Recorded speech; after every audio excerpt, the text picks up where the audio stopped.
3 तरह के प्रश्न पूछे हैं अभी। एक तो ईश्वर संबंधी है, ईश्वर है या नहीं है। जब भी हम ईश्वर के संबंध में सोचते हैं तो हम एक व्यक्ति की तरह, एक इंडिविजुअल की तरह सोचते हैं।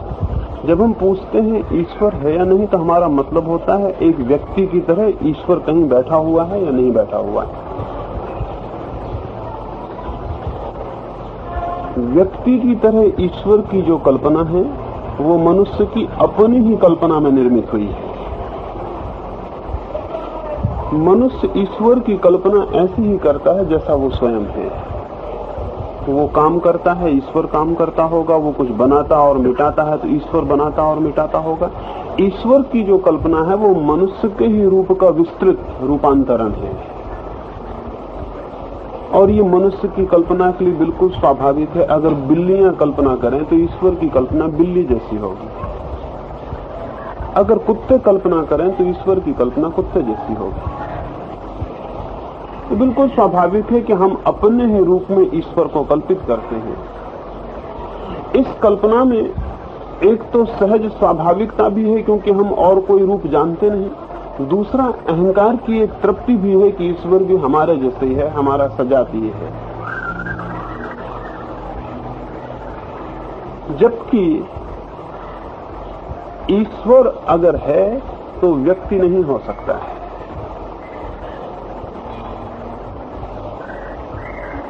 व्यक्ति इसलिए नहीं हो सकता है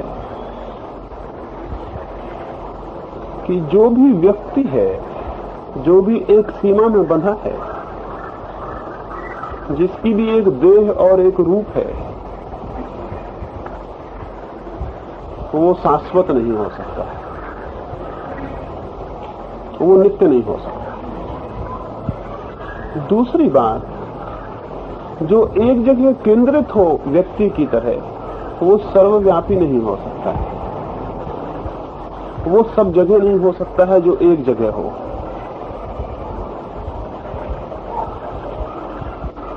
ये जो हमारी ईश्वर की धारणा है व्यक्ति की तरह, ये बहुत ही भ्रांत है।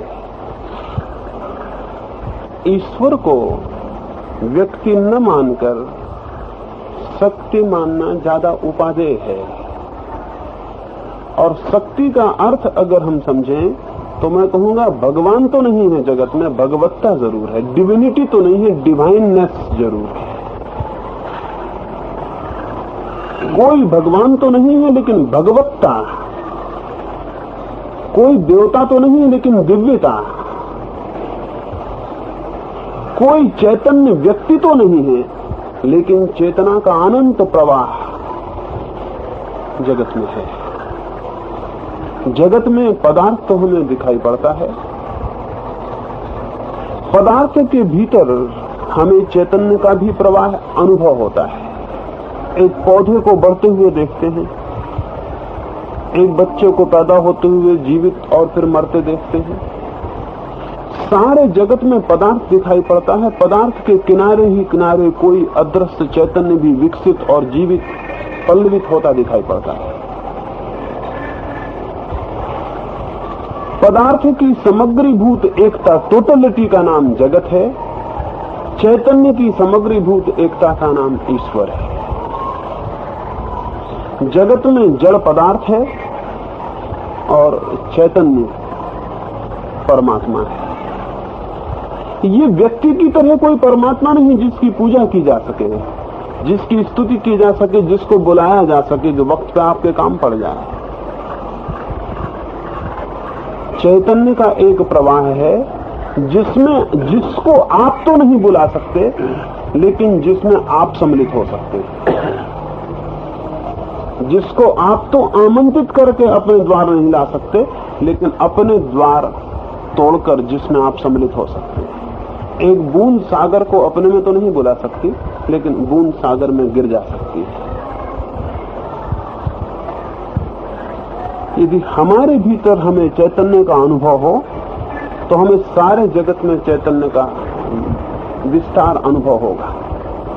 हमें वही अनुभव होता है जगत में हम उसी को अनुभव कर पाते हैं जो हमें अपने भीतर अनुभव होता है। अगर आपको ज्ञात होता हो कि आप केवल देह हैं, शरीर हैं, तो दूसरे भी आपको केवल देह हैं और शरीर दिखाई पड़ेंगे। स्वाभाविक भी है। अगर मुझे अनुभव होता हो कि मैं केवल शरीर मात्र हूं, तो आप मुझे केवल शरीर मात्र ही दिखाई पड़ेंगे, और तब सारा जगत मुझे मैटर और पदार्थ दिखाई पड़ेगा।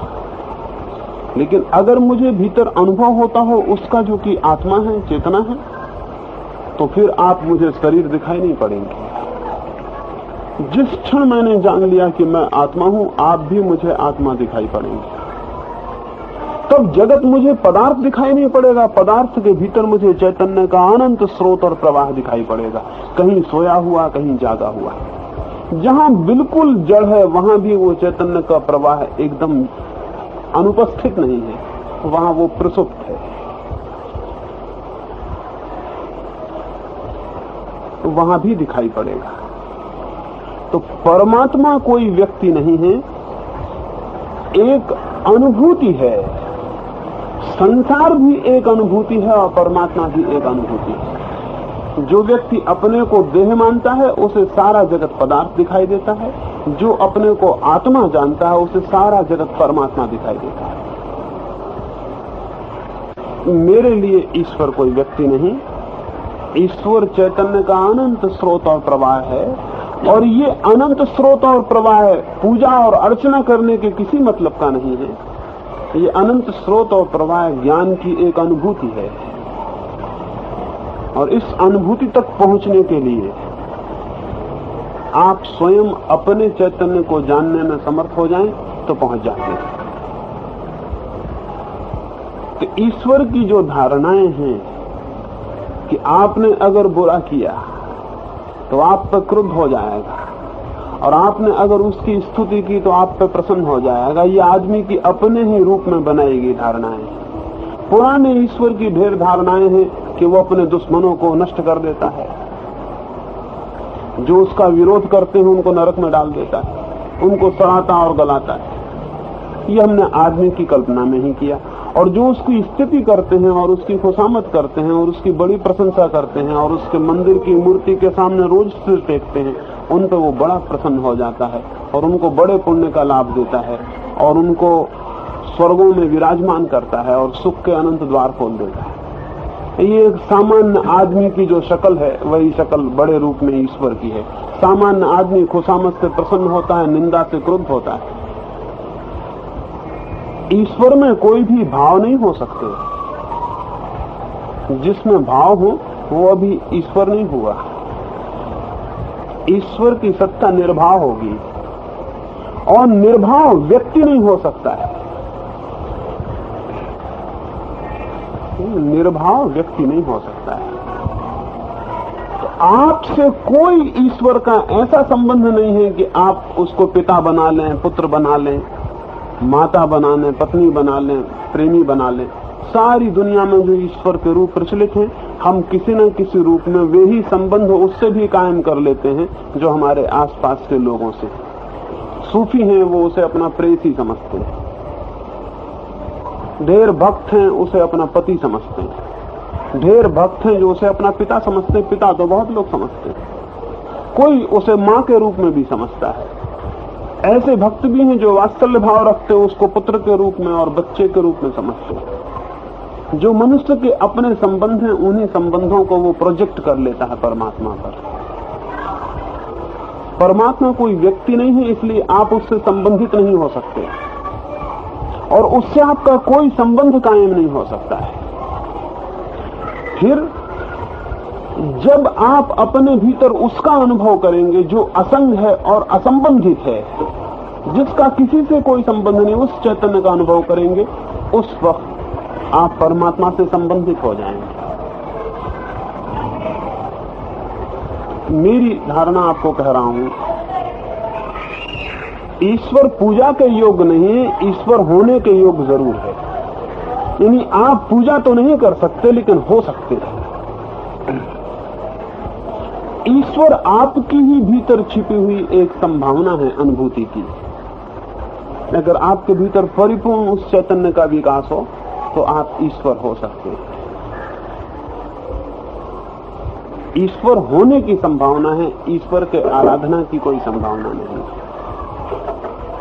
ईश्वर को प्रसन्न करने की कोई संभावना नहीं है, क्योंकि वहां कोई है नहीं जो प्रसन्न हो जाए। वहां कोई व्यक्ति केंद्र नहीं है जो आपसे प्रभावित हो जाए। आपके भीतर कोई छुपा हुआ बीज है जो विकसित हो तो ईश्वर में परिणत हो जाएगा। आप बीज रूप से परमात्मा हैं और चाहें तो आप वृक्ष रूप से परमात्मा हो सकते हैं। जो अभी बीज है वो कल विकास हो सकता है। और प्रत्येक व्यक्ति और प्रत्येक चेतना इस भांति दो स्थितियों में होती है। एक तो वो स्थिति है जब चेतना को प्रतीत होता है कि मैं पदार्थ हूं, ये अज्ञान की स्थिति है। और जब चेतना को प्रतीत होता है कि मैं परमात्मा हूं, ये ज्ञान की स्थिति है। अज्ञान की स्थिति दुख की स्थिति है, ज्ञान की स्थिति आनंद की स्थिति है। इसलिए कहा परमात्मा परम आनंद है।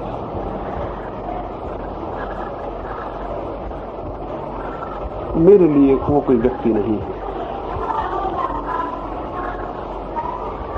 दूसरे तरह के प्रश्न पाप और पुण्य से संबंधित है।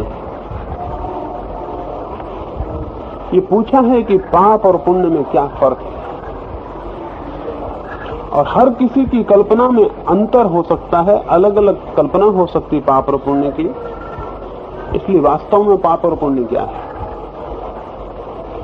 ये सच है, अगर हम दुनिया के अलग अलग लोगों की कल्पनाएं समझें तो पाप और पुण्य की सारे लोगों की कल्पनाएं अलग है। हो सकता है जो बात किसी एक परंपरा में पाप हो वो दूसरी परंपरा में पाप न हो। ये भी हो सकता है कि वो दूसरी परंपरा में पुण्य हो। एक परंपरा किसी भी तरह की हिंसा को पाप समझती है, ऐसी परंपराएं हैं जो बलि वध को पाप नहीं समझती, पुण्य समझती हैं। तो पाप पुण्य की सारे जागतिक कल्पनाओं में बड़ा भेद है। ये बहुत स्वाभाविक है पूछना कि फिर पाप क्या है, पुण्य क्या है। मैं आपको बताऊं, मेरे लिए पाप और पुण्य कर्म से संबंधित नहीं है। ये जरा दिक्कत की बात मालूम होगी। आमतौर से हम यूं सोचते हैं पाप कर्म और पुण्य कर्म, कुछ कर्म पाप हैं और कुछ कर्म पुण्य हैं, ऐसा हम सोचते हैं। मैं ऐसा नहीं सोचता। पाप और पुण्य मेरे लिए कर्म न होकर चित्त की स्थितियां हैं, इसे समझना जरूरी होगा। पाप और पुण्य मेरे लिए कर्म न होकर चित्त की स्थितियां, स्टेट ऑफ माइंड है। वही कर्म एक स्थिति में पाप हो सकता है और दूसरे चित्त की स्थिति में पुण्य हो सकता है।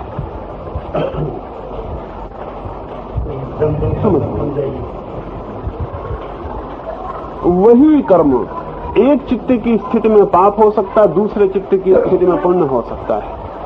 एक स्थिति में बंधनकारी हो सकता है, दूसरी स्थिति में बंधनकारी नहीं हो सकता है। जैसे आप भी राह पर चलते हैं, कीड़े मरते होंगे, आप श्वास लेते हैं, कीड़े मरते होंगे। इन सबका पाप बंध है। महावीर भी तीर्थंकर होने के बाद भी रास्ते पे चलते हैं और श्वास लेते हैं। तीर्थंकर केवल ज्ञान को पा लेने के 40 वर्ष बाद तक भी वो श्वास लेते हैं, कीटाणु मरते हैं, फिर उनका पाप बंद। और अगर उनका पाप बंद होता है तो महावीर को फिर जन्म लेना होगा और उन पापों का निपटारा करना होगा। तीर्थंकर का फिर जन्म होता नहीं। तो या तो ये बात गलत होगी, और या फिर तीर्थंकर की चित्त की स्थिति में वही कर्म पाप न देता होगा जो कर्म आपकी चित्त की स्थिति में पाप देता है। एक व्यक्ति एक मंदिर बनाता है, कहने वाले, समझाने वाले पुरोहित और पंडितों का वर्ग कहेगा ये पुण्य कर्म है, लेकिन वो आदमी मंदिर बना के एक तख्ती उसके ऊपर अपने नाम की लगा देता है। ये पुण्य कर्म नहीं रहा, ये पाप कर्म हो गया। इसने मंदिर बनाया ही नहीं। इसने मंदिर में जो भगवान की मूर्ति रखी है वो झूठी है, ये अपनी ही रखना चाहता था, नहीं रख पाया। ये अपने लिए ही बनाया गया मंदिर है, जो तख्ती उसके बाहर लगी है वो इसकी सूचना है। ये अपने अहंकार की प्रतिष्ठा है, भगवान की प्रतिष्ठा नहीं। ये मंदिर बनाना पुण्य कर्म नहीं है, ये पाप कर्म हो गया।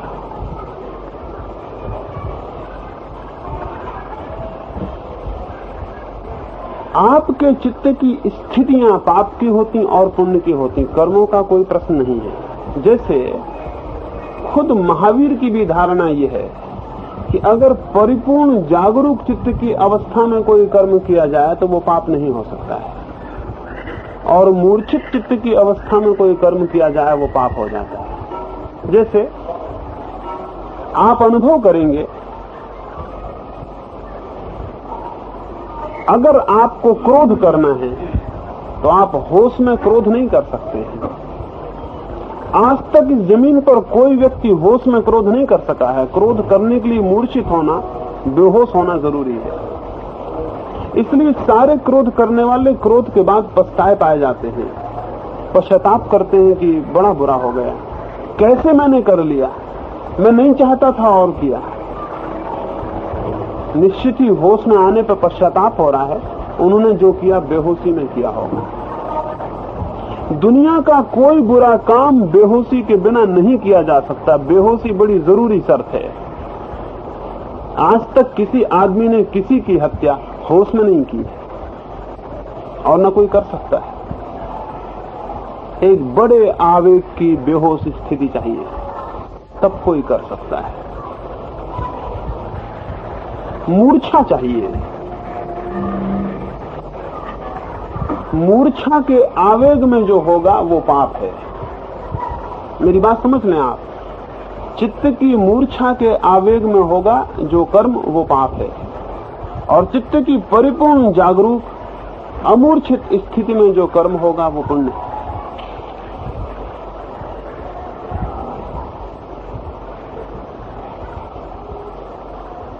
चित्त की अमूर्छित अवस्था में जब आप परिपूर्ण होश में भरे हैं, जो होगा वो पुण्य है। और जब आप भीतर बेहोश हो गए हैं, आपको कुछ पता नहीं चल रहा कि आप हैं भी या नहीं, और कोई कर्म कर रहे हैं, वो कर्म बेहोशी है। आपने सबने क्रोध किया है, उसका स्मरण कर लें। उस क्रोध की स्थिति में आप होश में नहीं होते। तो क्रोध पाप है और अक्रोध पुण्य है। अशांति पाप है और शांति पुण्य है। शांति से जो कर्म निकले वो पुण्य कर्म होगा, अशांति से जो कर्म निकले वो पाप कर्म होगा। शांति से कोई भी ऐसा कर्म निकलना असंभव है जो किसी को दुख पहुंचा सके।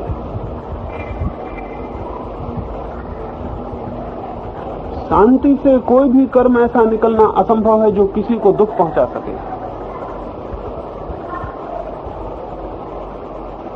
महावीर घर छोड़ना चाहते थे।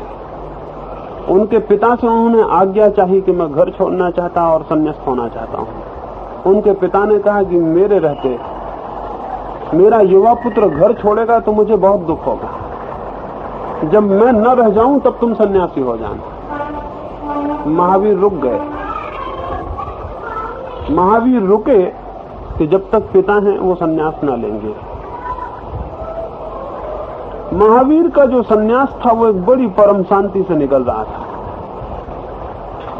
ये भी उन्हें संभव नहीं था कि वो पिता को, यद्यपि पिता को मोह के कारण दुख हो रहा था, लेकिन ये भी उन्हें संभव नहीं हुआ कि पिता को दुख दे। कोई बात ना थी, और थोड़े दिन रुक जाते हैं। वे रुक गए, 2 वर्ष रुके। पिता की मृत्यु हुई, अंत्येष्टि करके वापस लौटते थे। रास्ते में उन्होंने अपने बड़े भाई को कहा, अब मैं संन्यास्त हो जाऊं। उनके बड़े भाई ने कहा, तुम कैसे पागल हो?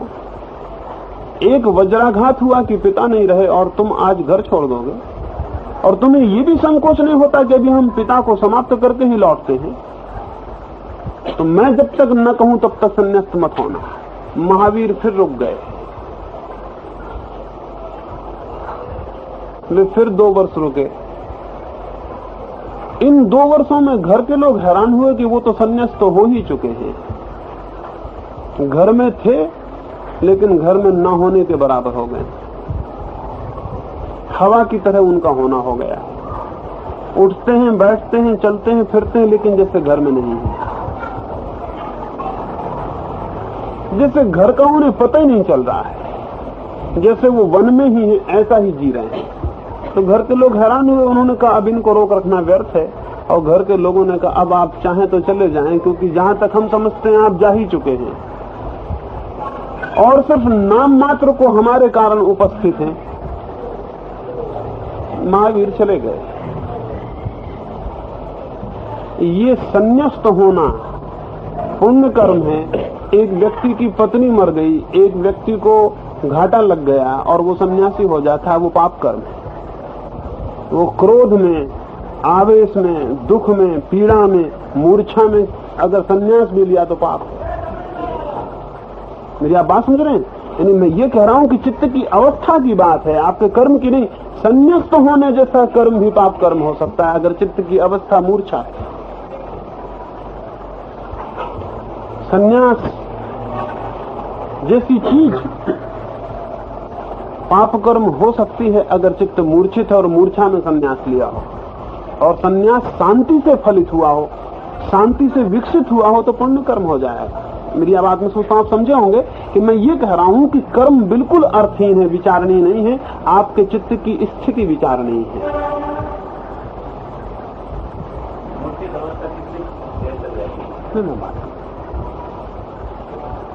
चित्त की स्थिति विचारणीय है।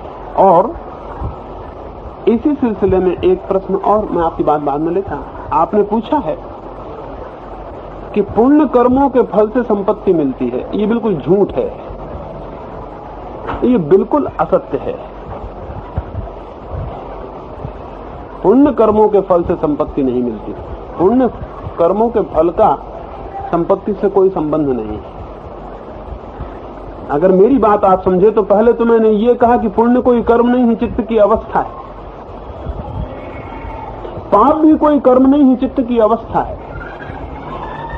तो पाप की चित्त अवस्था से दुख की चित्त अवस्थाएं मिलेंगी और पुण्य की चित्त अवस्था से आनंद की चित्त अवस्थाएं मिलेंगी। संपत्ति से कोई वास्ता नहीं। ये हो सकता है एक दरिद्र जिसके पास बिल्कुल संपत्ति नहीं है आनंद में हो, और ये हो सकता है रोज हो रहा है कि जिसके पास बहुत संपत्ति है वो बिल्कुल नरक में हो। जो संपत्ति को तौलेंगे वो संपत्तिशाली को कहेंगे इसे पुण्य कर्म का फल मिला।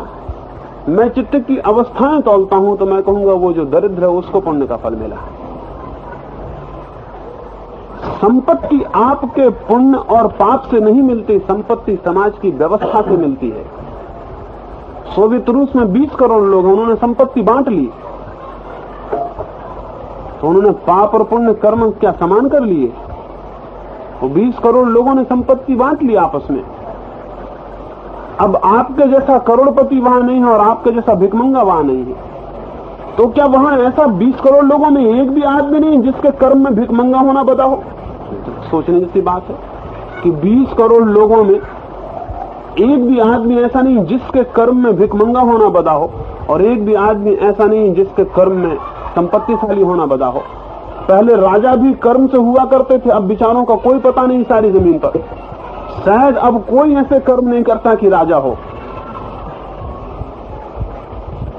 थोड़े दिनों में सारी दुनिया में समाजवाद होगा, सारी जगह संपत्ति वितरित हो जाएगी, तो फिर कोई ऐसे कर्म नहीं करेगा कि कोई भिखमंगा हो। ये संपत्तिशाली ने अपने शोषण को छिपाने का उपाय निकाला है कि वो कहता है कि मेरे पुण्य का फल। ये पुण्य का फल नहीं है, ये प्रत्यक्ष रोज जो शोषण कर रहा है उसका फल है। संपत्ति पुण्य से नहीं मिलती, शोषण से मिलती है। और ये हो सकता है कि इस शोषण में जो ऊपर हों वे बुरे लोग हों, बजाय उनके कि जो शोषण में नीचे हैं और शोषित हुए।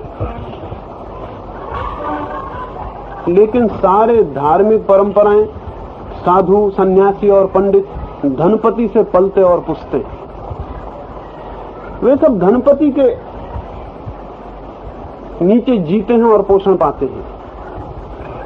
अब तक दुनिया के सारे धर्मों की जो परंपराएं हैं वे नहीं जिन्होंने परंपराओं को शुरू किया, बल्कि जो परंपराएं हैं, जो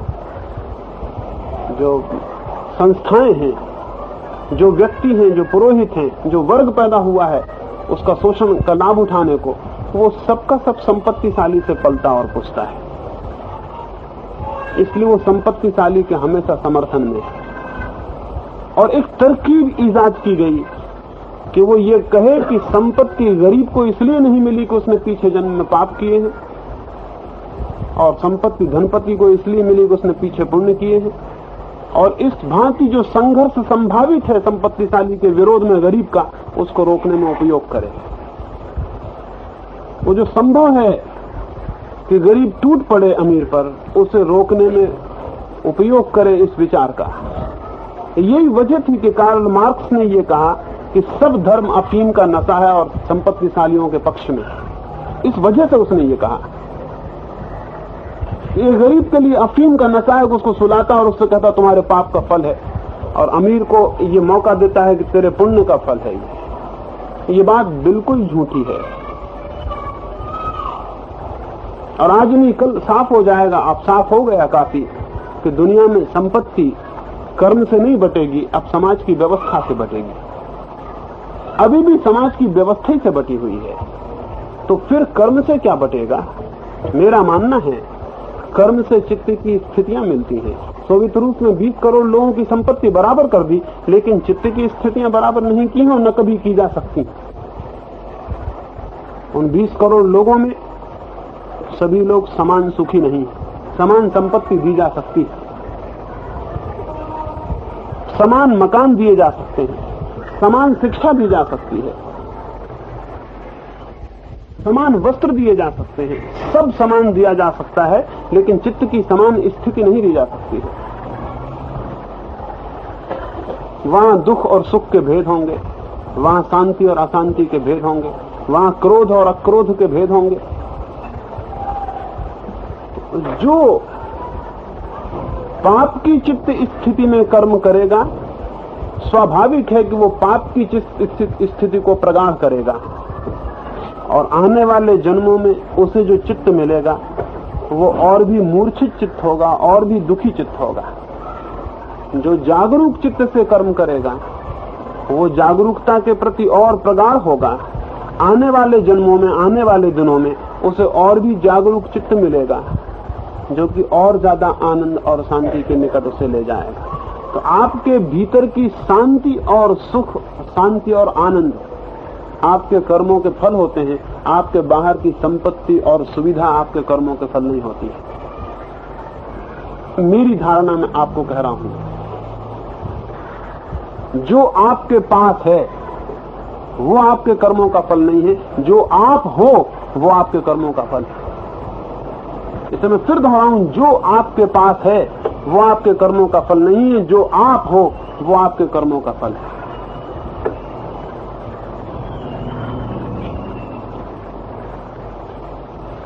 ये जो पूछा है, इसलिए स्वाभाविक है अनेक बार पापी के पास धन देखा जाता है, पुण्यात्मा के पास धन नहीं देखा जाता। तो हमको बड़ी मुश्किल होती है ये समझाने में कि कैसे इस बात को समझाएं। तो फिर बड़ी झूठी दलीलें उसके लिए इकट्ठी की जाती हैं, जबकि सच्चाई कुल इतनी है कि धन से कोई संबंध पाप का और पुण्य का नहीं है, कोई दूर का भी संबंध नहीं है। आपके आंतरिक चित्त स्थितियों का संबंध है। फिर एक और मजे की बात है कि ये इतनी ज्यादा सेल्फ कंट्राडिक्टरी, इतनी स्वात्म विरोधी बात प्रचलित रही है कि हम ये कहते हैं कि पुण्य का फल तो धन है, लेकिन जब कोई आदमी धन का त्याग करता है तो इस कर्म को भी हम पुण्य कहते हैं। महावीर ने सारे धन का त्याग किया तो हम कहते हैं बड़ा पुण्य कर्म। ये बड़ी हैरानी की बात है कि पुण्य का फल भी धन मिलता है और धन का त्याग भी पुण्य कहलाता है। अगर पुण्य का फल धन होता हो तो धन के त्याग की चित्त स्थिति किसी पाप का परिणाम होना चाहिए। यानी किसी को ये ख्याल उठे कि हम धन छोड़ दें तो जरूर किसी पाप का, पीछे पाप के किसी कर्म का कारण होना चाहिए कि धन छोड़ने का भाव पैदा हो रहा है उसको। धन जो कि पुण्य का फल, अगर धन का उपलब्ध होना पुण्य का फल है तो धन का छोड़ना कैसे पुण्य हो जाएगा? लेकिन धन को छोड़ने को हम पुण्य मानते हैं। और मैं भी मानता हूं, इसलिए नहीं कि वो कर्म पुण्य है, बल्कि इसलिए कि धन को पकड़ना तो मूर्छा में होता है, धन को छोड़ना जागृति में होता है। धन को पकड़ना तो बिल्कुल मूर्छित अवस्था कोई भी पकड़ता है, लेकिन जो परिपूर्ण जागरूक है वही केवल धन को छोड़ सकता है। धन को पकड़ना हमारी मूर्छा का हिस्सा है, धन को छोड़ना कोई मूर्छित हालत में धन नहीं छोड़ सकता। इसलिए धन को छोड़ना मेरे लिए पुण्य है, क्योंकि वो चित्त की अवस्था में तभी संभव होगा जबकि कोई परिपूर्ण जागरूक हो, या महावीर या बुद्ध जैसे लोग जिनके पास सब था उसे छोड़ के चले गए। तो आप सोचते हैं कि ये कोई सामान्य स्थिति में संभव? ये परिपूर्ण जागरूक स्थिति चाहिए, ये इतनी जागरूक स्थिति चाहिए कि उन्हें वहां कोई सुख दिखाई ही नहीं दे रहा। जब बुद्ध गांव के बाहर निकलते थे, जो आदमी उन्हें छोड़ने गांव के बाहर उनके घोड़े का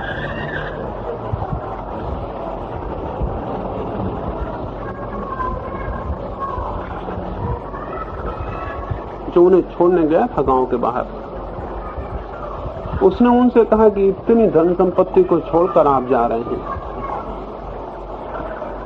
बुद्ध ने कहा, मैं धन संपत्ति को नहीं, केवल विपत्ति को छोड़कर जा रहा हूं। बुद्ध ने कहा, मेरे पीछे तुम्हें महल दिखाई पड़ता है, मुझे केवल अग्नि की लपटें दिखाई पड़ती हैं।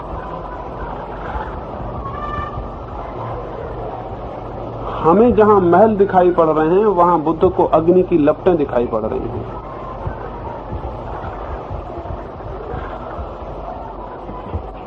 ये बहुत किसी परिपूर्ण जागरूकता में संभव होता है, जहां जीवन का सत्य जैसा है वैसा दिखाई पड़ता है और तब उसके अनुकूल व्यवहार शुरू हो जाता है। तो आपको मैं पाप कर्म छोड़ने को नहीं कहता और पुण्य कर्म करने को नहीं कहता। मैं आपको कहता हूं कि अपने चित्त की मूर्छित अवस्था को छोड़ें और जागरूक अवस्था को पैदा करें।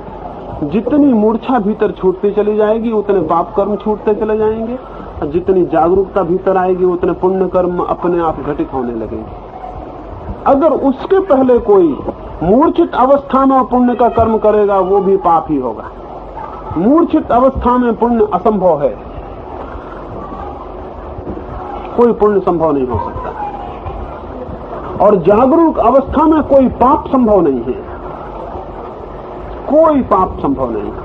इसलिए पाप से पुण्य की तरफ नहीं जाना है, मूर्छा से अमूर्छा की तरफ जाना है। महावीर का एक प्रसिद्ध सूत्र है जिसमें उन्होंने कहा, मूर्छा परिग्रहो। उनसे किसी ने पूछा कि परिग्रह क्या है, तो सामान्य साधु कहेगा धन संपत्ति परिग्रह है। महावीर ने कहा मूर्छा परिग्रह है। मेरी पूरी चर्चा उस एक दो शब्दों में है, मूर्छा परिग्रह। कोई भी कहेगा परिग्रह क्या है तो कहेगा धन है, मकान है, स्त्री है, पुत्र है, ये परिग्रह है। और महावीर ने कहा मूर्छा परिग्रह। धन नहीं है परिग्रह, धन में मूर्छा। मकान नहीं है परिग्रह, मकान में मूर्छा। मकान में मूर्छा हो तो मकान मेरा मकान हो जाता है, स्त्री में मूर्छा हो तो वो मेरी स्त्री हो जाती है, धन में मूर्छा हो तो वो मेरा धन हो जाता है। मूर्छा ममत्व को पैदा करती है, ममत्व बंधन हो जाता है, बंधन पाप है। मूर्छा ममत्व को पैदा करती है, ममत्व बंधन हो जाता, बंधन पाप है। अमूर्छा अममत्व को पैदा करती है, वैराग्य को पैदा करती है, अनासक्ति को पैदा करती है। अनासक्ति मुक्ति है, इसलिए मुक्ति पुण्य है। तो मूल में अगर पकड़िएगा जाके भीतर, तो या तो मूर्छा पकड़ में आएगी और या जागरण पकड़ में आएगा। तो मूर्छा पाप और अमूर्छा पुण्य है। फिर मूर्छा में जो भी हो वो सब पाप, और अमूर्छा में जो भी हो वो सब पुण्य है। इसलिए एक एक कर्म पर, फुटकर कर्मों पर कोई निर्णय मैं नहीं लेता हूं कि वो पाप है या पुण्य है। इकट्ठा निर्णय लेता हूं कि कर्म का करने वाला मूर्छित है या अमूर्छित है। सामान्य धारणा यह है कि एक आदमी पाप भी कर सकता है और पुण्य भी कर सकता है। मैं ऐसा नहीं मानता। जो पाप कर सकता है पुण्य नहीं कर सकता। और जो पुण्य कर सकता है वो पाप नहीं कर सकता। मैं जो कह रहा हूं आपको, सामान्य धारणा हमारी ये है कि एक आदमी पाप भी कर सकता है और वो पुण्य भी कर सकता है, कभी पुण्य भी कर सकता है, कभी पाप भी कर सकता है। मेरा मानना है ये असंभव है। एक आदमी या तो पाप ही कर सकता है या पुण्य ही कर सकता है, और अगर एक आदमी ने एक भी पुण्य किया, पाप करना असंभव हो जाएगा।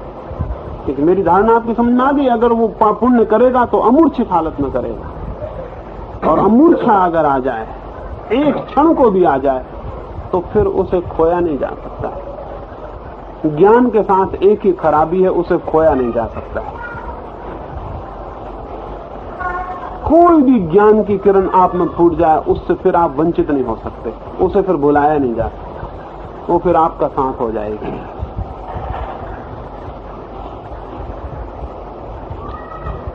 एक भारतीय साधु था बोधि धर्म, वो चीन गया।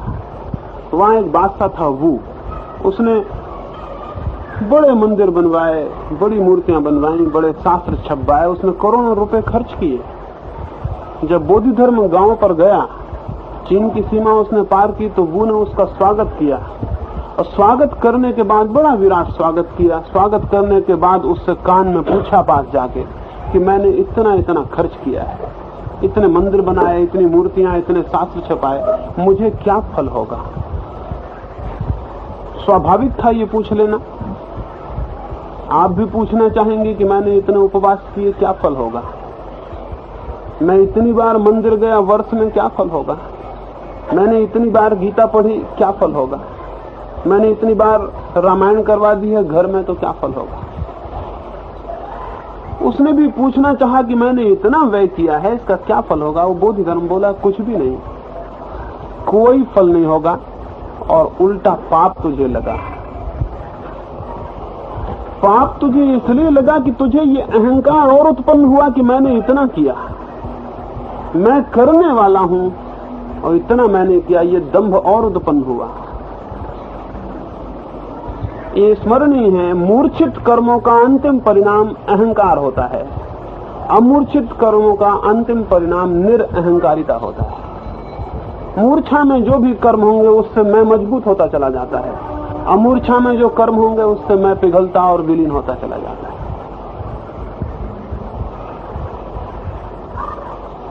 इस दृष्टि को अगर समझेंगे, विचार करेंगे, तो और तरह से पूरी बात आपको सोचनी पड़ेगी। तब प्रश्न कर्मों का बिल्कुल नहीं, कर्ता का हो जाएगा। मेरे लिए प्रश्न कर्मों का बिल्कुल नहीं, सच में हो भी नहीं सकता कर्मों का प्रश्न। विचारणी मेरे कर्म नहीं है, मैं हूं, और अगर मैं गलत हूं तो मुझसे गलत कर्म निकलते हैं, और अगर मैं ठीक हूं तो मुझसे ठीक कर्म निकलते हैं। अभी आम तौर से हम उस आदमी को तो छोड़ देते हैं विचार के बाहर जिससे कर्म निकल रहे हैं, और कर्मों का फुटकर विचार करते हैं कि कौन सा कर्म ठीक है, कौन सा गलत। ये असंभव है कि जो आदमी वेश्यालय जाता है वो मंदिर भी जा सके। मंदिर जा सकता है, कौन सी दिक्कत है? लेकिन मैं कहता हूं कि जो वेश्यालय जाता है वो मंदिर भी जा सके, ये असंभव है। और अगर वो मंदिर में भी जाएगा तो वैसे ही मूर्छित जाएगा। जैसे मूर्छित वेश्यालय की सीढ़ियां उसने पार की, ठीक वैसे ही मूर्छित मंदिर की सीढ़ियां पार करेगा।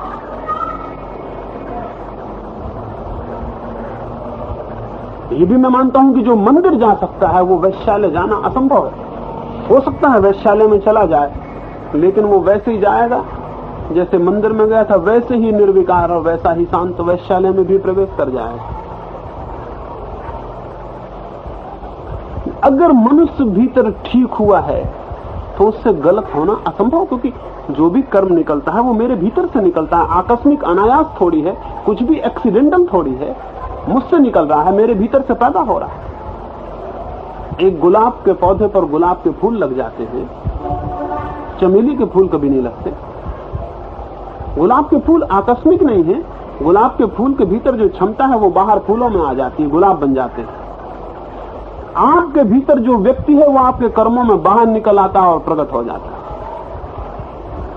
कर्म बिल्कुल विचारणीय नहीं, व्यक्ति विचारणीय है, और परिवर्तन कर्मों का नहीं करना, व्यक्ति का करना है। यानी मैं आपसे नहीं कहता कि झूठ बोलना छोड़ दें, मैं आपसे नहीं कहता कि हिंसा करना छोड़ दें, मैं आपसे नहीं कहता कि चोरी करना छोड़ दें, ये ना समझ कहते होंगे। मैं ये बिल्कुल नहीं कहता कि आप छोड़ दें, या आप छोड़ ही कैसे सकते हैं? अभी जिस तरह के आदमी आप हैं, आप यही करेंगे, और अगर जबरदस्ती करके छोड़ा तो दूसरी तरफ से फिर यही करेंगे। आप बच नहीं सकते, आपसे फूल यही निकलेंगे जो आपसे निकल सकते हैं।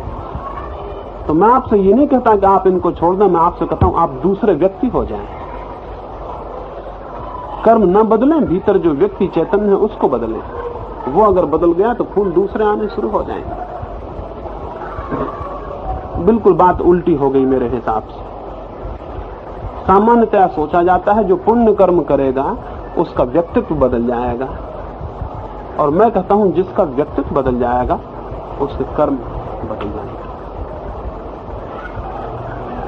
कर्मों से व्यक्तित्व परिवर्तित नहीं होता, व्यक्ति के परिवर्तन से कर्म परिवर्तित हो जाता। दूसरी तरह के प्रश्न ये थे, और तीसरी तरह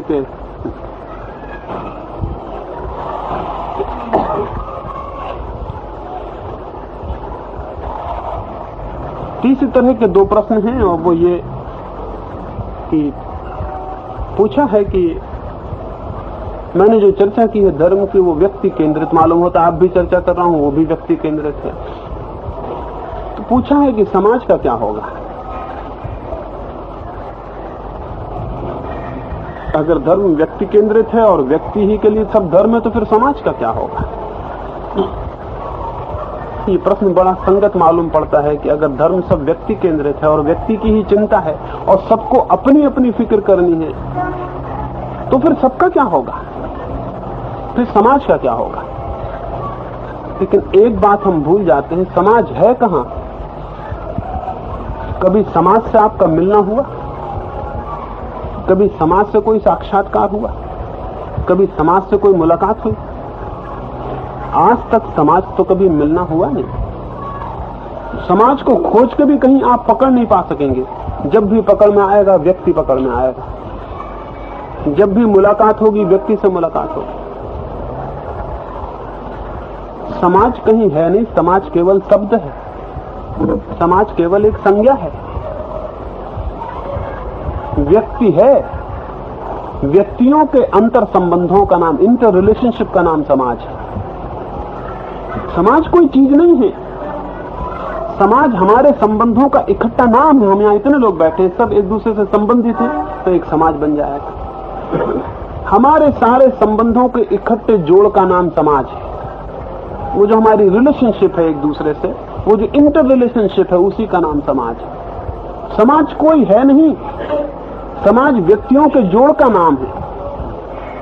व्यक्ति जैसे होते हैं अंतिम जोड़ का फल वैसा हो जाता है। व्यक्ति जैसे होते हैं समाज वैसा हो जाता है।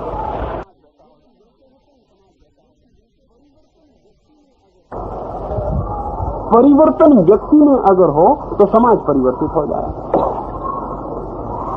अगर मूर्छित लोग हैं तो समाज मूर्छित होगा और मूर्छा कई गुनी हो जाएगी। 10 मूर्छित लोग हैं तो 10 गुनी ही मूर्छा नहीं होगी, सैकड़ों गुनी हो जाएगी। क्योंकि 10 लोगों के मूर्छित कर्म आपस में मिलकर इतना संघर्ष, इतना उपद्रव पैदा करेंगे कि इकट्ठा परिणाम 10 से बहुत ज्यादा होगा। यानी जोड़ न होगा, गुणनफल होगा। दुनिया में इस समय 3 अरब लोग हैं। अगर ये 3 अरब लोग मूर्छित हैं तो 3 अरब लोगों के मूर्छित कर्म मिलाकर जो रूप उपस्थित कर रहे हैं वो हमारे सामने है। अगर व्यक्ति अमूर्छित होंगे तो समाज का एक अमूर्छित रूप प्रकट होगा। धर्म का जोर व्यक्ति पर है क्योंकि व्यक्ति ही सत्य है और समाज व्यक्ति का ही फल है। जैसा व्यक्ति वैसा समाज होगा। तो जब हम ये कहते हैं कि अपनी फिक्र करो, अगर आपने अपनी फिक्र की तो सबकी फिक्र अपने आप हो जाएगी, और अगर आपने सबकी फिक्र की और अपनी फिक्र नहीं की तो किसी की फिक्र नहीं होगी, क्योंकि सब तो कहीं है ही नहीं। जो समाज की फिक्र कर रहा है और अपनी फिक्र नहीं कर रहा, वो अपनी तो कर ही नहीं रहा, वो किसी की भी नहीं कर रहा। समाज की फिक्र एक मिथ, एक कल्पना, एक झूठी बात, एक कहानी। अपनी फिक्र एक वास्तविक तथ्य है। दिख सकता है कि अपनी फिक्र करना बड़ी स्वार्थ की बात है, लेकिन हम यहाँ 20 लोग बैठे हैं, अगर हम 20 ही लोग अपनी फिक्र कर लें तो 20 लोगों से मिलकर जो समाज बनता है उसकी फिक्र पूरी हो जाएगी। और अगर हम 20 ही लोग अपने को छोड़ के बाकी 19 की फिक्र करें, ऐसा 20 ही लोग करें कि अपनी फिक्र छोड़ दें, बाकी 19 की फिक्र करें, तो इस कमरे में फिक्रें तो बहुत होंगी, परिणाम कुछ भी नहीं होगा। परिणाम इसलिए कुछ नहीं हो सकता कि मैं अपने जीवन में तो कोई परिवर्तन कर सकता हूं, दूसरे के जीवन में क्या परिवर्तन कर सकता हूं? मैं दूसरे पर आरोपित कर सकता हूं जबरदस्ती, जबकि वो दूसरा भी दूसरे पर आरोपित करने में लगा होगा। जीवन क्रांति का बुनियादी सूत्र अपने में परिवर्तन करना है, दूसरे में परिवर्तन करना नहीं। तो ये मैं थोड़ा आगे हटाएं, आगे हटाएं।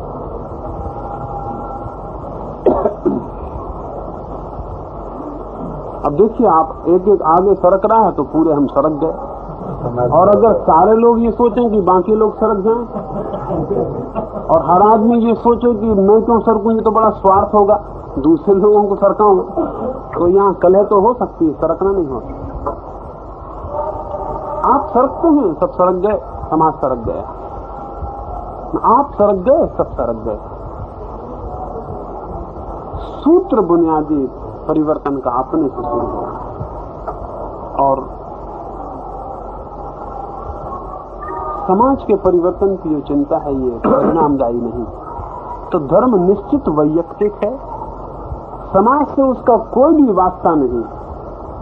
इसलिए वास्ता नहीं कि समाज तो है ही नहीं, व्यक्ति है, वे ठोस इकाइयां हैं, उनमें कोई परिवर्तन हो, वो परिवर्तन सब पर फलित होगा। इसी संदर्भ में एक और प्रश्न पूछा हुआ है, पूछा है कि अगर सारे व्यक्ति अपने अपने उत्कर्ष में लग जाएं तो राष्ट्र का क्या होगा? राष्ट्र का उत्कर्ष करना है, और सारे व्यक्ति अगर अपनी अपनी आत्म साधना में लग जाएं तो राष्ट्र का क्या होगा? जैसे कि शांति उत्कर्ष की विरोधी है, जैसे कि व्यक्तियों का अपना आत्मिक जीवन को उपलब्ध कर लेना राष्ट्र की उन्नति में बाधक, प्रश्न इस भांति से ये ख्याल देता है। और ये उनका प्रश्न नहीं, बहुत लोगों का प्रश्न है पूरे मुल्क में। ये डर है कि अगर व्यक्ति शांत हो जाए, आत्मा को उपलब्ध हो जाए, तो शायद संसार के लिए निरुपयोगी हो जाएगा। इससे और गलत कोई बात नहीं हो सकती। अशांत आदमी तो विकास में सहायक है और शांत आदमी बाधक हो जाएगा, ये बड़ी अजीब बात है। अगर पागलों से ये पूछा जाए कि आप सब स्वस्थ हो जाएं और वो ये कहने लगे सब स्वस्थ हो जाएंगे, तो फिर राष्ट्र का क्या होगा? पागल अगर ये कहें कि सब स्वस्थ हो जाएंगे तो फिर राष्ट्र का क्या होगा? तो उनका प्रश्न जितना संगत होगा उतनी प्रश्न ये भी संगत है। मैं तो ये कह रहा हूं कि जब आप भीतर शांत होते हैं तो आपकी शांति किसी के भी जीवन में, किसी के भी विकास में बाधा नहीं हो सकती, बल्कि प्रत्येक के विकास में सहयोगी हो जाएगी। उसके कारण है अशांति अनिवार्य रूप से दूसरों के जीवन में बाधा उत्पन्न करती है। अशांत आदमी को बाधा उत्पन्न करने में सुख मिलता है। शांत व्यक्ति अनिवार्यतया दूसरों के जीवन में बाधा तो उत्पन्न करता ही नहीं, लेकिन शांति के कारण उसमें करुणा पैदा होना शुरू हो जाती है। अशांति के कारण हिंसा पैदा होती है, शांति के कारण करुणा पैदा होती है। उससे जितना बन पड़े वो सहयोगी हो जाता है। तो अगर आत्मिक रूप से सारे लोग अपने भीतर जीवन में उतर रहे हो तो राष्ट्र का या समाज का कोई अहित होने को नहीं। फिर हमको एक और ख्याल बैठा हुआ है, और वो ख्याल सन्यासियों की जो परंपरा सारी दुनिया में पिछले दिनों चली है उसकी वजह से बैठ गया। हमको ख्याल बैठा हुआ है कि जो व्यक्ति भी आत्म साधना में लगेगा वो संसार के प्रति विमुख हो जाएगा, वो संसार छोड़ के भाग जाएगा। ये बात बिल्कुल ही गलत है। ये हो सकता है कि शांति की साधना के समय थोड़े दिन उसे संसार की तरफ पीठ कर लेनी पड़े, लेकिन जैसे वो शांति को उपलब्ध होगा संसार की तरफ वापस उसका मुंह हो जाएगा। हमने महावीर को घर छोड़ के जंगल तो जाते देखा, हमने ये ख्याल नहीं किया कि फिर 12 वर्ष के बाद वो जंगल छोड़ के वापस बस्ती में कैसे आ गए। महावीर को हमने राजपाट छोड़ के जाते हुए देखा है, पर हम ये बात भूल जाते हैं, जो कि उनकी जिंदगी का दूसरा और ज्यादा महत्वपूर्ण हिस्सा है, कि वो वापस फिर वन को छोड़कर लोगों के बीच कैसे आ गए। जिस संसार की तरफ एक दिन पीठ की थी उसकी तरफ वापस मुंह कैसे हो गया। ये संभव है कि आप शांति की साधना करें, थोड़ा आपको उदासीन होना पड़े, थोड़ा आपको घंटे 2 घंटे 24 घंटे में से अलग हो जाना पड़े, लेकिन शांति की उपलब्धि पर यह संभव नहीं है कि आपको अलग हो जाना पड़े। तब तो आप बिल्कुल बीच में हो जा सकते हैं। शांत आदमी को डर नहीं होगा, अशांत को डर हो सकता है। शांत व्यक्ति जितनी सक्रियता में उतर सकता है, अशांत कभी नहीं उतर सकता, क्योंकि अशांत के भीतर इतनी सक्रियता होती है कि बाहर वो सक्रिय नहीं हो पाता।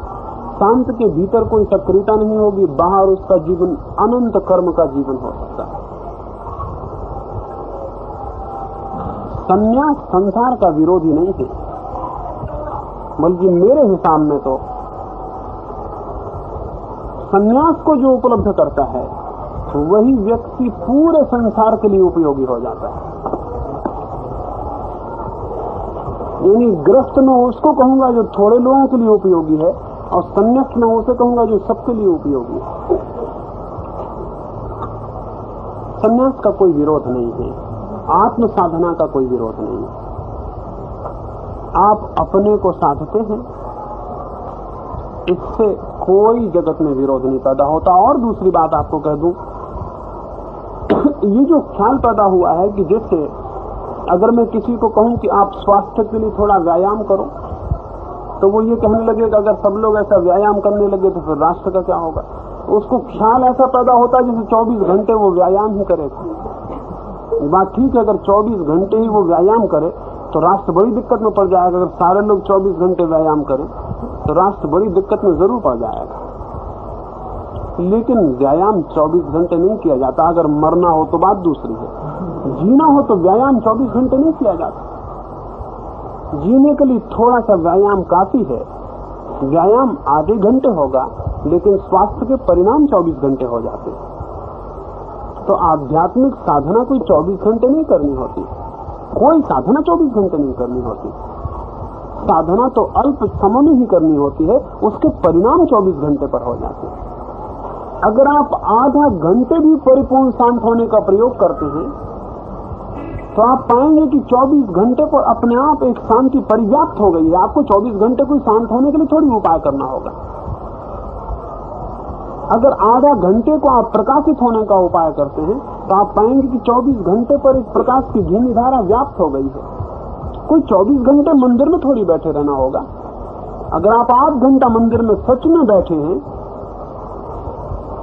तो आप पाएंगे कि आपके 24 घंटे में आप जहां भी प्रवेश करते हैं वहां मंदिर मौजूद है किसी न किसी रूप में। यानी दुकान छोड़ के मंदिर में नहीं बैठना होगा, मंदिर में थोड़ी देर बैठे तो मंदिर ही दुकान में उपस्थित हो जाएगा। तो साधना वास्तविक है। और अगर दुकान का इतना डर हो कि जब मंदिर में बैठे रहे तभी दुकान से दूर रहते हैं तो फिर बात अलग, तो साधना जरूर अर्थ की नहीं है। तो जरूर ये खतरा हो सकता है कि सभी लोग मंदिर में बैठे तो फिर दुकानों और मकानों का क्या होगा। आध्यात्मिक जीवन की साधना कोई 24 घंटे का काम नहीं है। थोड़ी देर उस तरफ अपने में प्रयास करने है, थोड़ी देर उस सुराख को खोदना है, और 24 घंटे जो सामान आपके जीवन में चलता है उसे चलने देना है। लेकिन वो सुराख अगर ठीक से फूटा तो आपके 24 घंटे के जीवन में परिवर्तन शुरू हो जाएंगे आपके बिना जाने। एक आदमी बीज बो देता है अपने बगीचे में, तो कोई 24 घंटे बीज के पास थोड़ी बैठा रहता है। एक आधा घंटा उसकी देखभाल कर लेता है, फिक्र कर लेता है कि जानवरों से चर तो नहीं जाते हैं, बागोड़ लगा देता है। आधा घंटा सुबह उसकी फिक्र कर लेता है। कोई 24 घंटे उसके पास बैठ कर उस पौधे को बढ़ाना थोड़ी पड़ता है। आधा घंटे की फिक्र, लेकिन पौधे में बढ़ना शुरू हो जाता है। एक दिन पौधा वृक्ष हो जाता है और फूल से भर जाता है। अब कोई ये कहने लगे कि हम कैसे पौधा लगाएं, हमको दूसरे काम भी करने, तो हम उसको कहेंगे आप नासमझी की बातें कर रहे हैं। पौधा आपके किसी काम में विरोध नहीं है। आध्यात्मिक जीवन के बीज डालना कोई 24 घंटे का काम नहीं है। उसे डालें, आधा घंटा घंटा उसकी फिक्र करें, और आपके 24 घंटे के जीवन में क्रमशः परिवर्तन आना शुरू होगा। और एक दिन आप पाएंगे कि 24 घंटे में वो परिव्याप्त हो गया है और आपको उसके लिए कोई चेष्टा नहीं करनी पड़ रही है। यानी आपकी दूसरी चेष्टाओं से धर्म का कोई विरोध नहीं है। धर्म की साधना अपने आप में प्रतियोगी नहीं है आपकी किसी चेष्टा से। आप दुकान करते हैं, आप नौकरी करते हैं, आप वो कुछ और करते हैं, धार्मिक साधना आपके करने से विरोधी नहीं है। इसलिए विरोधी नहीं है कि धार्मिक साधना कोई सांसारिक काम नहीं है जिसके और सांसारिक कामों से प्रतियोगिता और कंपटीशन हो। इसे आप जरा ठीक से समझ लेना। कंपटीशन और प्रतियोगिता उन चीजों में होती है जो एक ही तल की होती है। एक आदमी एक दुकान कर रहा है, उसकी सामर्थ्य इतनी है कि एक दुकान कर सके, और आप उससे कहें कि दूसरी और खोल लो, तो वो कहेगा तो बड़ा मुश्किल होगा, हम दूसरी खोलेंगे तो इसकी फिर कौन फिक्र करे। दो दुकानों में विरोध हो सकता है, दो कामों में विरोध हो सकता है। धर्म कोई काम नहीं है, धर्म विश्राम है। आपके किसी काम से उसका विरोध नहीं है, न कोई प्रतियोगिता है। आपके सारे काम चलते हुए वो बिल्कुल ही अलग तरह की बात है जिसका किसी से कोई विरोध नहीं, कोई मतलब नहीं। इसे थोड़ा समझें। आपके सब काम दूसरों से संबंधित हैं। ये काम ऐसा है जिसका दूसरों से कोई संबंध नहीं।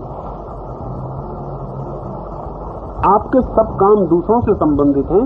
ये ऐसा काम है जिसका दूसरों से कोई संबंध नहीं है, इसका अपने से संबंध है।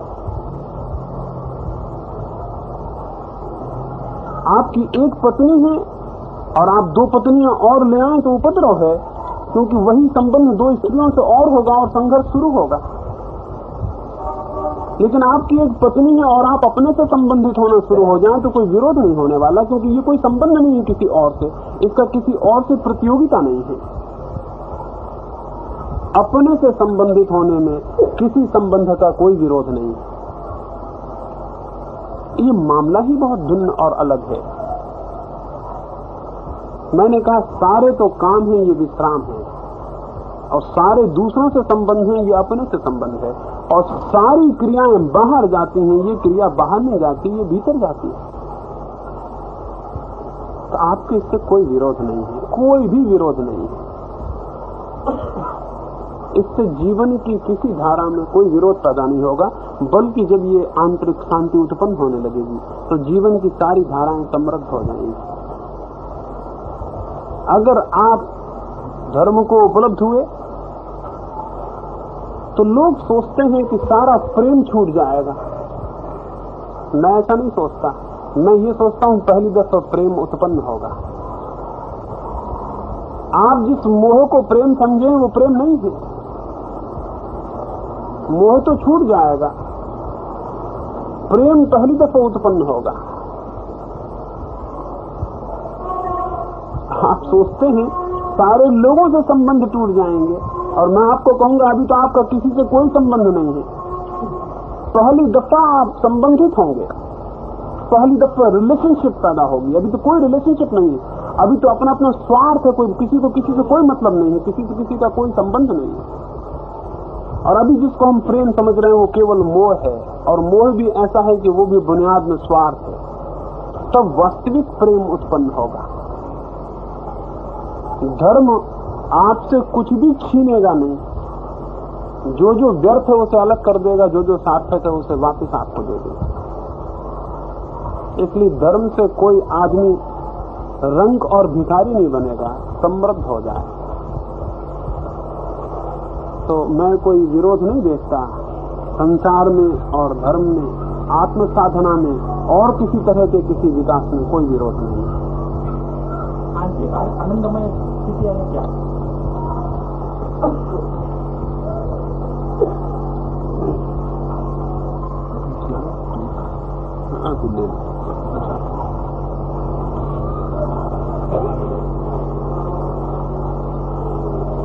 आप पूछ रहे हैं आंतरिक आनंद की स्थिति यानी क्या? अभी हम दो तरह की स्थितियां जानते हैं, एक तो दुख की स्थिति है और एक सुख की स्थिति। इनको बताने की किसी को कोई जरूरत नहीं। दुख की स्थिति वो है जिसमें से हम बाहर होना चाहते हैं, जिसके भीतर हम जरा भी नहीं रुकना चाहते। और सुख की स्थिति वो है जिसके भीतर ही हम रुका रहना चाहते हैं और डरे रहते हैं कि कहीं बाहर ना हो जाए। दुख में एक तनाव होता है कि बाहर हो जाएं, और सुख में एक तनाव होता है कि कहीं बाहर ना हो जाएं। या बात समझ रहे हैं? दुख में एक इच्छा होती है कि फौरन बाहर हो जाएं, और सुख में एक इच्छा होती है कि कहीं बाहर ना हो जाएं। दुख से हटना चाहते हैं, सुख को पकड़ रखना चाहते हैं। आनंद की स्थिति इन दोनों से भिन्न है। आनंद की स्थिति इन दोनों से भिन्न है। एक ऐसी चेतना की स्थिति जिससे न तो आप बाहर होना चाहते हैं और न आप इतने भयातुर होते हैं कि कहीं वो छूट न जाए, इससे घबराए हुए होते हैं। आनंद की वो टेंशन लेस स्थिति है जहां न छूटने का डर होता है, न छोड़ने की इच्छा होती है। यानी मेरा मतलब ये हुआ कि दो तरह के टेंशन है दुनिया में, एक दुख का और एक सुख का।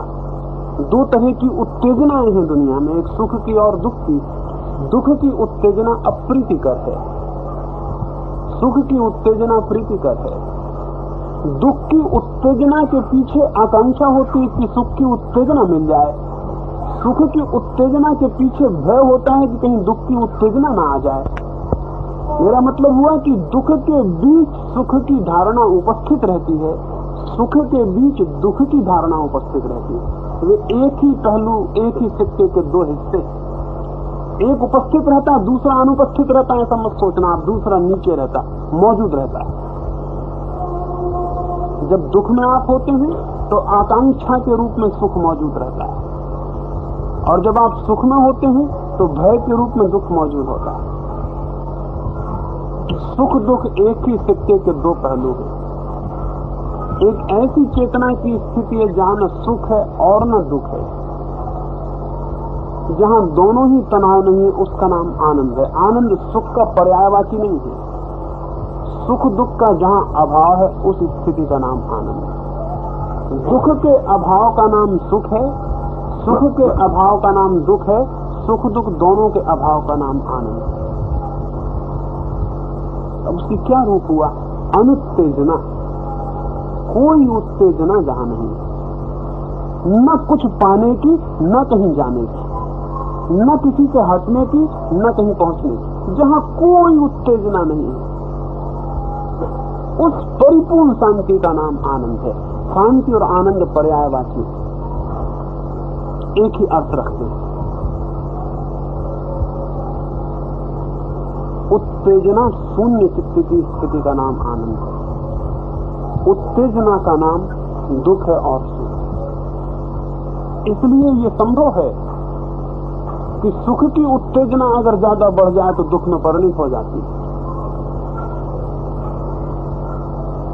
सुख की उत्तेजना अगर ज्यादा हो जाए दुख में परिणत हो जाए।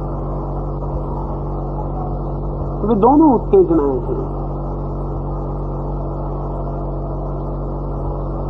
दोनों ही उत्तेजनाएं हैं।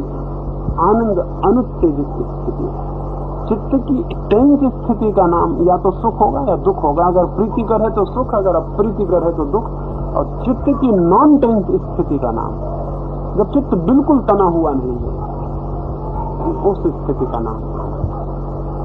उसी आनंद को पाने के लिए सारे धर्मों के उपाय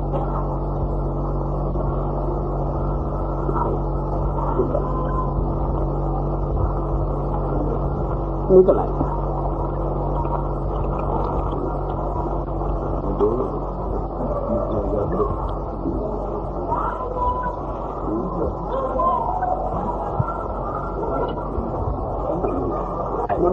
आइए बैठिए,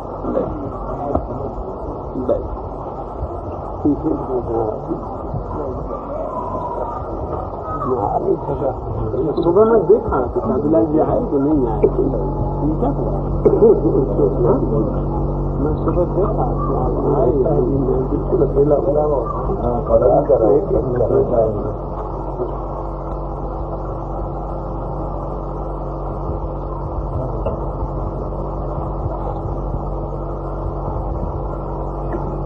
मैं गया अपने मनोहर हाउस दीपकलाल के, मुझे पता लगा था कि बिहार का प्रोग्राम उधर आज।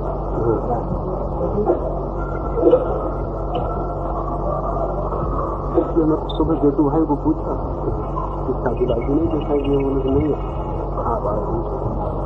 इसलिए रुक गया कि भाई मैं इधर बिल्कुल अकेला था। तो साथियों ने सबने तपस्या की है किसी के हाथ से किसी के साथ सारा ही उधर काम संभालना पड़ता है। मंडल में भी नहीं आ सकता, इसी कारण से मंडल भर के कर देना। आपकी तबीयत का क्या तभी तो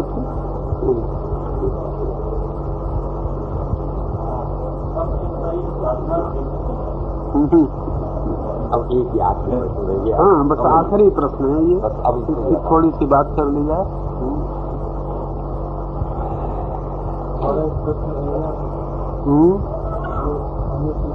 क्या पूछा?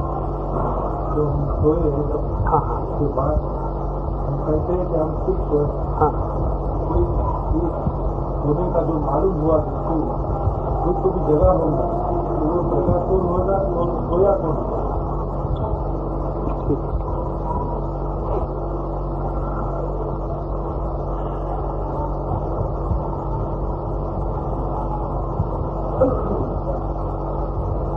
मनुष्य जो है वो एक इकाई नहीं है, उसका बीइंग जो है यूनिटरी नहीं है, उसका जो व्यक्तित्व है वो दोहरा है, उसमें द्वैत है। एक तो उसका शरीर है जो पदार्थ से बना है और उसका चैतन्य है जो आत्मा से बना है। तो मनुष्य के भीतर दो तल है या दो व्यक्तित्व है, एक पदार्थ का व्यक्तित्व है और एक चैतन्य का व्यक्तित्व है। तो जब हम कहते हैं कि हम, तो ये हम शब्द बड़ा गलत है। ये एक की सूचना नहीं देता, ये दो की सूचना देता है।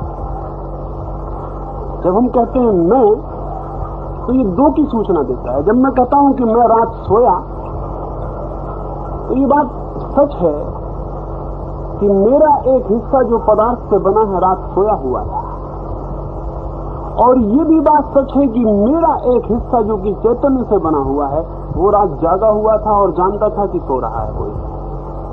यानी मेरे मैं के दो हिस्से हैं, दो पार्ट हैं, एक तो मेरा शरीर है और एक मेरी चेतना है। मेरी चेतना कभी नहीं सोती, सोने का प्रश्न नहीं है, तो वो जानती है कौन सोया। मेरा शरीर सोता है, वो यंत्र थकता है और विश्राम चाहता है और वापस शक्ति पाने के लिए उसे विश्राम दे देना होता है। शरीर सो जाता है, आप कभी नहीं सोते। जो नहीं सोता है उसे जानना ही साधना है।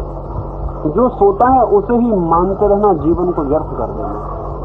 जो सोता है वो मर जाएगा, जो नहीं सोता वो नहीं मरेगा, वो अमृत है। इसलिए पुराने दिनों में निद्रा को भी अल्प मृत्यु ही समझा जाता रहा, वो भी मृत्यु का ही रूप है। जो सोता है वो एक दिन समाप्त हो जाएगा, बिल्कुल सो जाएगा।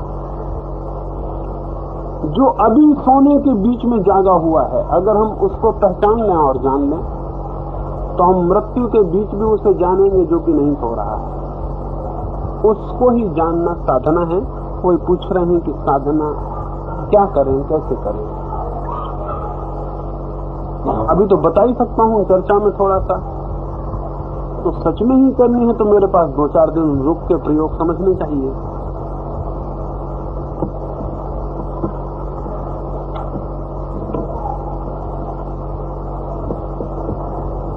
ये मैंने कहा कि जो सो जाता है वही एक दिन जब अंतिम रूप से सो जाता है तो हम कहते हैं मृत्यु हो गई। और हमारे भीतर कुछ एक तत्व है जो जागता है और सुबह जाग के कहता है कि रात में बहुत गहरी नींद सोया। तो जो ये कहता है कि रात में बहुत गहरी नींद सोया, जरूर वो सोया नहीं होगा।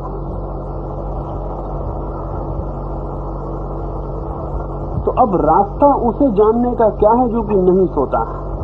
उसे जानने का एक ही रास्ता है, आपके भीतर जो भी सो सकता है उसे बिल्कुल सुला दें। आपके भीतर जो भी सो सकता है उसे बिल्कुल सुला दें और सुलाते चले जाएं। और जब आप ऐसे तत्व पर पहुंच जाएं जिसको कि आप नहीं सुला सकते और आप कितनी सुलाएं वो जागे ही रहता है, जागे ही रहता है, जागे ही रहता है, तो आप समझना कि आप अपने पर पहुंच गए।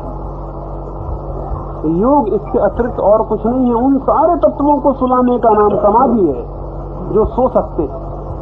शरीर को सुलाने की बिल्कुल सो गया, श्वास को बिल्कुल सुला दें कि सो गई, मन को विचार को बिल्कुल सुला दें कि सो गया, सब सो गया है। और इस वक्त भी आपके भीतर कोई जागा हुआ है जो कि सो ही नहीं सकता, जिसे सुला नहीं सकते। अब जो आप स्वयं जो सबको सुला रहा है उसे स्वयं नहीं सुलाया जाता, वो जाग ही रहेगा। समाधि एक तरह की मृत्यु का अनुभव है जिसमें जो मर सकता है मरा हुआ पड़ा है और जो नहीं मर सकता वो अमृत बिंदु भीतर जागा हुआ है। इस समाधि के 2 चरण हैं। एक चरण देह को सुलाने का है, दूसरा चरण मन को सुलाने का है। देह को तो रोज रात हम सुला देते थे, लेकिन वो भी हम नहीं सुला देते थे। निद्रा आप नहीं लेते थे, निद्रा आप पर आती है। इसलिए कभी ना आए तो आपके हाथ में नहीं होता कि उसको आप ले आए। आप थक जाते हैं तो नींद आती है, थकान से जो नींद आती है वो तो नींद है। और अगर आप अपनी शिथिलता से शरीर को छोड़ दें तो वो नींद ना होगी, वो आसन हो जाएगा।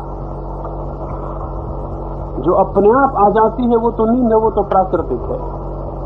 और अगर आप अपनी तरफ से शरीर को ऐसा छोड़ दें जैसे वो मुर्दा है, उसमें कोई प्राण ही नहीं, तो वो साधना का हिस्सा हो जाए। शरीर पर अपने आप नींद आती है तब वो बिल्कुल मृत पड़ जाता है। आप अपनी तरफ से उसे मृत छोड़ दें तो साधना शुरू हो गई। एक आधा घंटे को शरीर को बिल्कुल मृत छोड़ दें, थोड़े ही दिन भाव और अभ्यास करने से आप अनुभव करेंगे कि शरीर बिल्कुल मृत पड़ा हुआ है। अपने ही शरीर को आप देखेंगे वो बिल्कुल मुर्दा जड़ की तरह पड़ा हुआ है। अगर उस पर कोई चींटी भी चढ़ रही तो वह ऐसी मालूम पड़ेगी जैसे किसी के शरीर पर चढ़ रही। थोड़े ही दिन के प्रयोग से आप जानेंगे कि जैसे किसी के शरीर पर चढ़ रही। उस पर अगर कोई पत्थर भी गिरा दे तो ऐसा लगेगा किसी के शरीर पर गिरा दिया। अगर शरीर को मृत करने का भाव और अभ्यास करेंगे तो थोड़े ही दिनों में शरीर बिल्कुल मृतवत मालूम होगा। जैसे जैसे भाव की प्रगाढ़ता होगी कि शरीर मृत होता जा रहा है, वैसे वैसे श्वास आपकी धीमी होती चली जाएगी। श्वास सूचक है। शरीर अगर जीवित है तो श्वास है, अगर शरीर मृत होता चला जा रहा श्वास मध्य होती चली जाएगी। जब शरीर की साधना में परिपूर्णता आएगी तो आप हैरान हो जाएंगे। शरीर बिल्कुल अगर मृत अवस्था में पड़ा होगा, श्वास बिल्कुल स्थिर हो जाएगी, श्वास का पता नहीं चलेगा। नींद में श्वास तेज हो जाती है, समाधि में श्वास विलीन हो जाती है। इसलिए नींद में और इस स्थिति में बहुत फर्क है। नींद में आपकी श्वास जितनी आप लेते हैं इससे बहुत तेज हो, इसलिए आप गुर्राटा भी लेते हैं। श्वास बहुत तेज हो जाती है क्योंकि सारे शरीर का यंत्र अपने को सुव्यवस्थित करने का प्रयोग करता है। सारे शरीर में सारी खराबी निकाली जाती है, सारी व्यवस्था होती है। आप पूरा कारखाना शरीर का अपना काम करता है, श्वास की और ज्यादा जरूरत होती है। सारी सफाई होती है। और इसीलिए इतनी तेज श्वास चलाने के लिए और इतनी बड़ी यांत्रिक सफाई के लिए आप अगर होश में रहें तो बाधा देंगे, इसलिए प्रकृति आपको बेहोश कर देगी। आप बाधा देंगे, कोई काम करेंगे, ये करेंगे, वो शक्ति जो पूरे शरीर की सफाई और व्यवस्था में लग रही दूसरे कामों में लगाएंगे, इसलिए प्रकृति आपको मूर्छित कर देती है। आपका शरीर बिल्कुल निढाल होकर पड़ जाता है। समाधि में दूसरी स्थिति होती है, शरीर की सफाई नहीं होती, शरीर की सारी क्रियाएं शून्य होने लगती है। शरीर की सारी क्रियाएं बंद हो जाती हैं तो शरीर जड़ हो जाता है, मृत हो जाता है। इस अवस्था को मैं आसन कहता हूं, जब शरीर बिल्कुल मृतवत हो। श्वास बिल्कुल धीमी होते होते करीब करीब ना हो जाएगी, ज्ञात नहीं होगा कि आ रही कि नहीं आ रही, बहुत अल्प रह जाएगी। ये पहला हिस्सा है, इसको आसन कहता हूं। दूसरा हिस्सा मन का है, उसको मैं ध्यान कहता हूं। शरीर बिल्कुल ऐसा हो जाए कि नहीं है तो आसन हो गया, और मन ऐसा हो जाए कि नहीं है तो ध्यान हो गया। रात को शरीर निढाल होकर पड़ जाता है, लेकिन मन चलता रहता है, विचार चलते रहते हैं। कोई 10-5 मिनट को रात्रि के किसी क्षण में विचार भी बंद हो जाते हैं, स्वप्न भी बंद हो जाते हैं। उस वक्त का नाम सुसुप्ति है। सुसुप्ति में आप अपनी आत्मा में होते हैं। 24 घंटे में हर व्यक्ति थोड़ी देर को अपनी आत्मा में प्रविष्ट होता है। उस स्थिति का नाम सुसुप्ति है। और उसी स्थिति में आपको आनंद अनुभव होता है, जो सुबह आप कहते हैं कि रात बड़ी गहरी नींद थी, मुझे आनंद आया। और जिस रात गहरी नींद नहीं है, उस रात आनंद नहीं आया। गहरी नींद क्या आनंद देगी? वो सुसुप्ति के क्षण, जबकि स्वप्न भी बंद हो जाते हैं, आप अपनी आत्मा में प्रवेश करते हैं, वही प्रवेश आनंद देता है। लेकिन वो भी मूर्छा में होता है। आप अपनी तरफ से वहां नहीं गए हैं, भेजे गए हैं। प्रकृति ने आपको भेजा है अपने भीतर। समाधि में आप अपनी तरफ से जाते हैं। तो एक अंग हुआ कि शरीर मृतवत हो जाए, दूसरा अंग हुआ कि चित्त बिल्कुल शून्य हो जाए, विचार विलीन हो जाए। चित्त में कोई विचार न रह जाए, कोई विचार न रह जाए। शरीर को बिल्कुल छोड़ देने से शरीर मृतवत हो जाता है, और चित्त को बिल्कुल छोड़ देने से, उससे सारी पकड़ छोड़ देने से। पकड़ छोड़ना, पकड़ दो तरह की है चित्त पर हमारी। एक तो पकड़ हमारी ये है कि चित्त में कोई बुरी चीज ना आ जाए, तो हम ऐसा हाथ रोके रखते हैं कोई चित्त में बुरा विचार ना आ जाए। और चित्त में जो भले विचार उनको हम पकड़े रहते हैं कि कहीं वो चले ना जाए। जो हम सुख दुख के साथ करते हैं वही शुभ और अशुभ विचारों के साथ करते हैं। शुभ विचार को पकड़ते हैं, अशुभ विचार को धक्का देते हैं।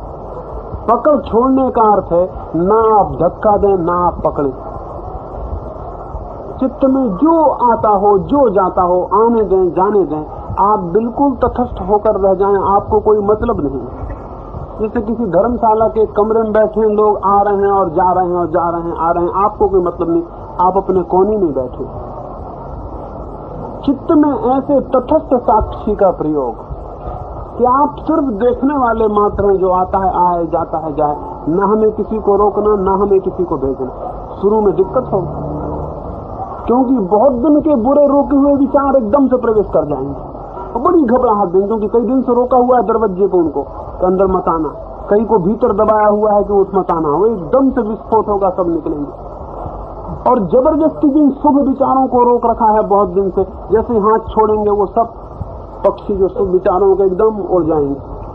शुभ विचारों के पक्षी एकदम उड़ जाएंगे, अशुभ विचारों के जीव जंतु एकदम आपके भीतर खड़े हो जाएंगे। बहुत घबराहट होगी। इसी घबराहट की वजह से पकड़े हैं, शुभ को अशुभ को दबाए हुए हैं, बुरे को दबाए हुए हैं, अच्छे को पकड़े हुए हैं। इसी स्थिति में हिम्मत और साहस का नाम तपश्चर्या है। इस स्थिति में शुभ को छोड़ देने की, अशुभ को रोकने की, छोड़ देने की, जो होता है हो, हम चुपचाप खड़े देखते रहें, बड़े साहस का बिंदु है, बड़ी हिम्मत की जरूरत है। तो इतना विस्फोट होगा विकार का, लेकिन इसके पूर्व की विकारों से मुक्ति हो, विस्फोट होना जरूरी है। इसके पूर्व की जिन विकारों को जन्मों जन्मों से इकट्ठा किया है, उनका विसर्जन हो, उनका उठना और उनका मुक्त होना जरूरी है। और इसके पहले की वास्तविक शुभ का जन्म हो, जबरदस्ती जिस शुभ को पकड़ रखा है उसका छोड़ देना जरूरी है। शुभ छोड़ दें, अशुभ की रोक छोड़ दें, शुभ अशुभ का विचार छोड़ दें, चुपचाप पड़े रह जाएं और देखते रहें। कुछ ही दिनों में बहुत अशुभ का विकार उठेगा, उसे देखते रहें। सब शुभ के पक्षी उड़ जाएंगे, उन्हें उड़ते हुए देखता रहें। धीरे धीरे आप हैरान होंगे कि सारे विकार का जो तूफान आया था वो विलीन होता चला जा रहा है। अगर आपने फिर पकड़ शुरू कर दी तो बात अलग है, अगर पकड़ शुरू नहीं की तो सारा तूफान विलीन हो जाएगा।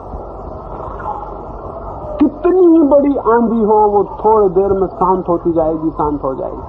आखिर में आप पाएंगे आंधी तो कोई भी नहीं है, न वहां शुभ है न वहां अशुभ है, आप अकेले ही खड़े रह गए। न वहां कोई बुरा विचार है, न कोई भला विचार है, न वहां पाप का कोई विचार है, न कोई पुण्य का विचार है। आप वहां बिल्कुल अकेले ही खड़े रह गए। उस लोनलीनेस में, उस अकेले खड़े होने की स्थिति में आपको उसका पता चलेगा जो आप हैं, और उसका पता चलेगा जो सोते समय सोता नहीं और मरते समय मरता नहीं। इस स्थिति का नाम ध्यान है। शरीर का मृतवत हो जाना आसन है, चित्त का मृतवत शून्य हो जाना ध्यान। दोनों के जोड़ का नाम समाधि। समाधि में स्व का बोध संभव होता है। ये तो मैं इतना कह ही सकता हूं फिलहाल। कभी इकट्ठे होते हैं तो इसका प्रयोग भी किया जा सकता है, यानी मैं आपको मरना सिखा सकता हूं, और जो मरना सीख ले उसे अमृत का पता हो जाए।